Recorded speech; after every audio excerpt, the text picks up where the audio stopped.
Queridos amantes del derecho, un saludo muy cordial y personal para ti que ves este vídeo. Si es que este primer vídeo lo acaba viendo alguien.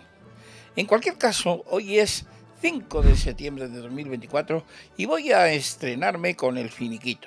Este primer vídeo contiene el planteamiento del tema. Mi nombre es Luis Martín de Nicolás, jubilado después de 23 años de abogado laboralista y otros 23 de juez de lo social. Salpicados de clases a posgraduados. Y Capolicán y Arantxa, virtuales aunque inspirados en la realidad, son dos jóvenes y prometedores abogados con una irresistible interés en conocer el derecho en estado puro, el derecho, y que con la ayuda de la inteligencia artificial hacen conmigo estos vídeos para poder introducir el diálogo e ir resolviendo dudas sobre la marcha.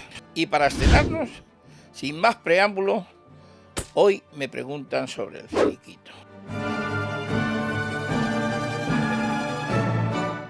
La verdad, señoría, es que me gustaría que nos aclararas qué es el finiquito y por qué unas veces funciona y otras no. Sí, es verdad. Es un tema interesante para empezar con él porque puede ser determinante en un juicio. Pero es difícil saber hasta qué punto te asegura ganarlo. Sí, pero a ver cómo empiezo, a ver cómo lo planteo. Venga, a ver si lo entendemos bien. Voy a intentarlo. El finiquito es un documento.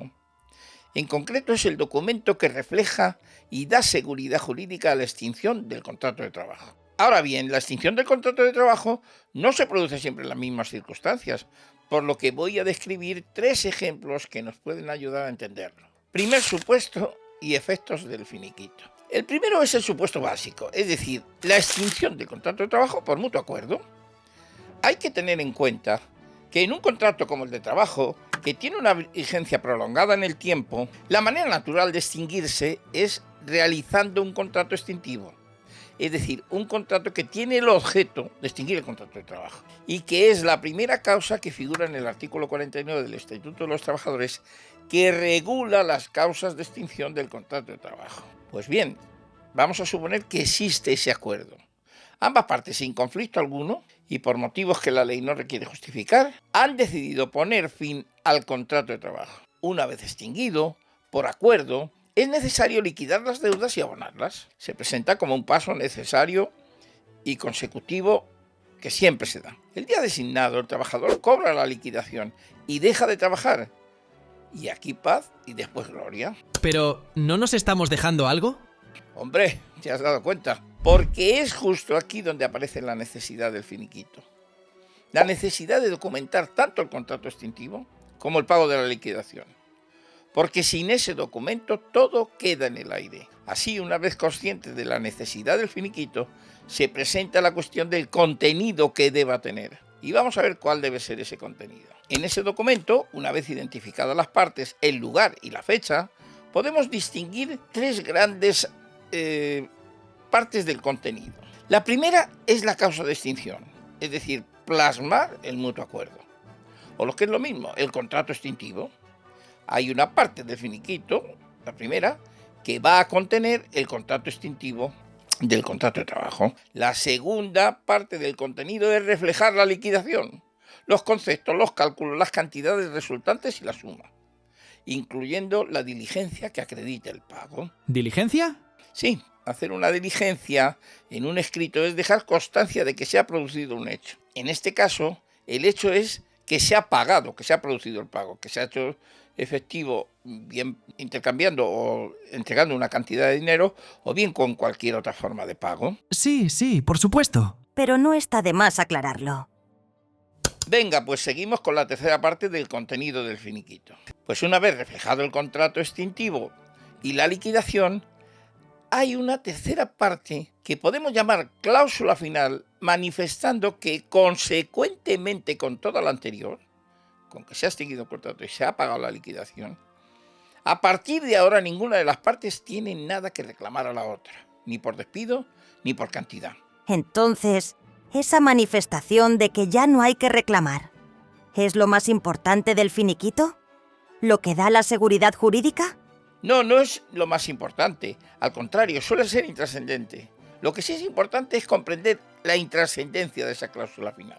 Porque lo que aporta seguridad jurídica no es lo que se diga, sino que el contrato extintivo y la liquidación sean conformes a derecho, que es lo que iremos aclarando. Lo importante no está en esa cláusula, que no tiene otros efectos que no sean los que se deriven de la extinción y la liquidación.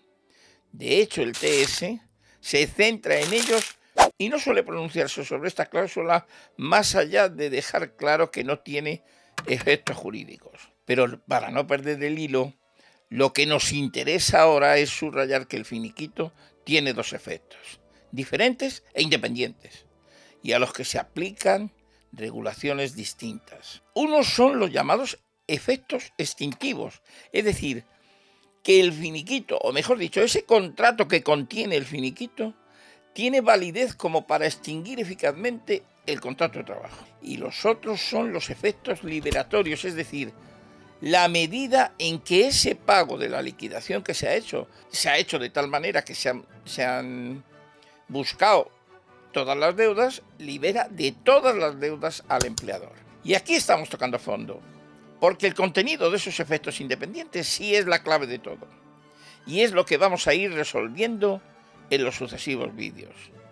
Lo que me interesa ahora, sin embargo, no es estudiar a fondo la extinción y la liquidación, sino lo que me interesa ahora es subrayar la distinción entre la extinción y la liquidación, porque los problemas que plantean unos y otros efectos son tan diferentes que incluso los vamos a estudiar por separado. Únicamente voy a añadir una cosa. Normalmente la extinción unilateral de un contrato está excluido de las causas de extinción, normalmente en otros contratos que no sea el contrato de trabajo, porque es tanto como disponer de su cumplimiento, y eso no lo permite el artículo 1256 del Código Civil, que dice que la validez y el cumplimiento de los contratos no pueden dejarse al arbitrio de uno de los contratantes. Pensad ya en el contrato de trabajo que si un trabajador le anuncia al empleador que a partir del lunes no va a trabajar porque extingue su contrato, para el empleador en ese momento que oye lo que le está diciendo, lo que le supone es un incumplimiento, porque él contaba con el trabajador para el lunes y el lunes no va a ir. Sin embargo, está hecho conforme a derecho. En el contrato de trabajo, como se trata de una prestación personal y libre, el trabajador sí dispone de la extinción del contrato por su mera voluntad, porque en nuestro sistema jurídico no se concibe un trabajo forzoso. Por eso todo lo que hemos dicho sobre el contrato extintivo se puede aplicar a lo que el Estatuto de los Trabajadores llama dimisión del trabajador, que es otra causa de extinción prevista en el artículo 49 del Estatuto de los Trabajadores. Y por eso, un finiquito que contuviera la mera manifestación extintiva del trabajador tendría los mismos efectos que el mutuo acuerdo. Con esto terminamos el primer ejemplo y vamos ahora al segundo.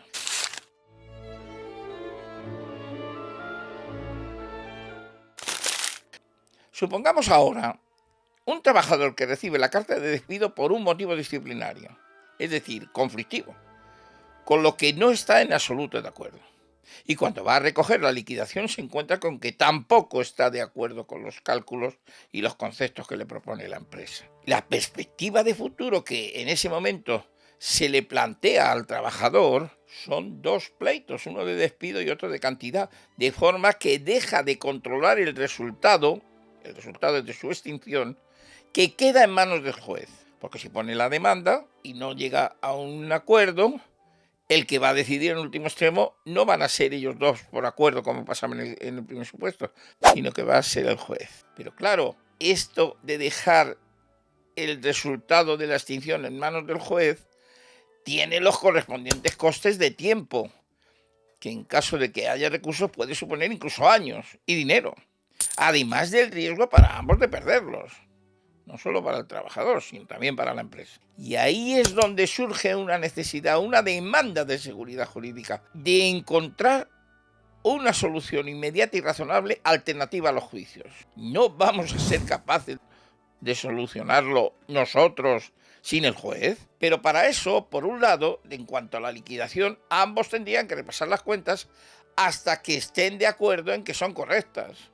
Y por otro lado, en cuanto a la extinción, reconducir el despido a un mutuo acuerdo, que es posible, como veremos luego a fondo.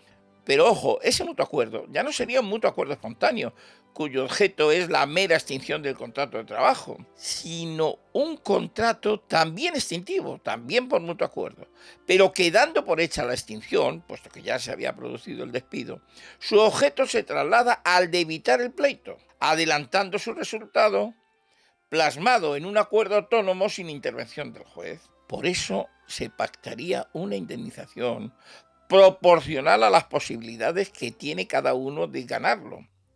O en cuanto a las deudas, la liquidación se repasaría hasta que ambos la consideraran correcta. Pues bien, si son capaces de llegar a esa nueva situación de acuerdo, el finiquito sigue siendo el instrumento jurídico adecuado, aunque ahora no va a contener un contrato extintivo de mutuo acuerdo o una decisión unilateral extintiva del trabajador, sino que el contrato a que llegan con la vista puesta en el pleito se llama contrato de transacción, que podemos considerarlo una especie del género mutuo acuerdo. Es decir, que siempre que las partes lleguen a un acuerdo sobre la extinción del contrato, estamos en la causa de mutuo acuerdo.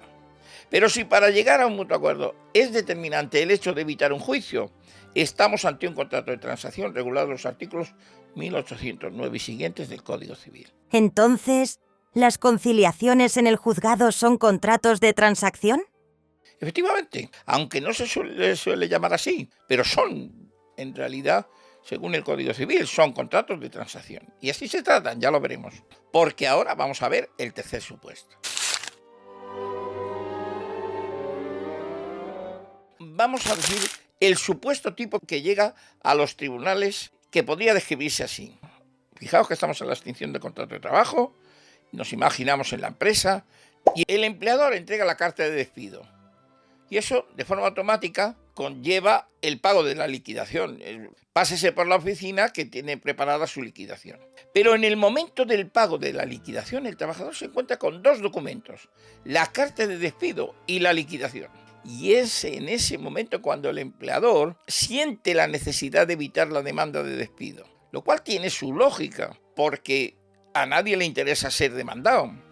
Pero claro, no hay que confundir los deseos con los efectos jurídicos. Pues lo que ocurre realmente es que en vez de llegar a un acuerdo sobre el despido, lo que ha hecho el empleador ha sido intentar incluir en la liquidación el compromiso del trabajador de no demandar por despido, pero que, lejos de ser un mutuo acuerdo, es una manifestación que está jurídicamente vacía. Ya lo veremos. Pues bien, ya entramos en el caso concreto.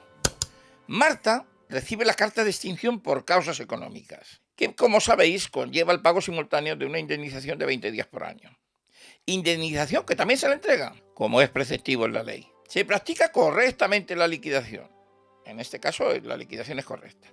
Pero en el documento de la liquidación se incluye una parrafada de la que nos interesa resaltar lo siguiente: que la cantidad por la indemnización y la liquidación ha sido negociada y aceptada por ambas partes, cosa que en realidad no ha ocurrido, pero no recuerda al contrato de transacción. Sin embargo, aunque hace esa manifestación en el finiquito, no se ha acordado un contrato de transacción. Simplemente se dice que se ha negociado y aceptado por ambas partes. Y además, añade en esa cláusula final de la que hablábamos, que se compromete a desistir de cualquier reclamación que pudiera tener formulada, así como se compromete en no presentar reclamación alguna contra la extinción de su contrato. Cosa que, como veremos, ya lo adivináis, carece de efectos jurídicos. Entonces vamos a saber la solución de este caso. Hombre, ya tenéis algunas pistas, pero sí, vamos a conocer los argumentos que utiliza el Tribunal Supremo. Y así llegamos a la conclusión del planteamiento. En definitiva, el finiquito no es un documento mágico que extinga el contrato de trabajo e impida materialmente presentar una demanda de despido de cantidad, simplemente porque se le denomine como finiquito, sino que, muy al contrario, tiene un contenido jurídico que es controlable jurisdiccionalmente. Y por eso, desde luego, se puede interponer una demanda que contradiga el finiquito sin perjuicio de que luego el juez lo confirme y le reconozca esos efectos. Pero para que sea así, tiene que estar elaborado conforme a derecho, es decir, aplicando bien la legislación que le incumbe, que es la regulación que va a aplicar el juez cuando resuelva sobre ese tema, cuando en el control jurisdiccional tenga que decir si ese finiquito es válido o no. ¿Y qué es lo que hay que conocer para hacer bien un finiquito? Porque es muy diferente un finiquito mal hecho de uno bien hecho. Por eso el contenido de estos vídeos va a ser el siguiente. Vamos a hablar primero sobre la seguridad jurídica y la función del finiquito en el proceso. Después sobre las causas de extinción del contrato de trabajo en general desde la perspectiva de la incidencia que tienen en la dinámica del finiquito.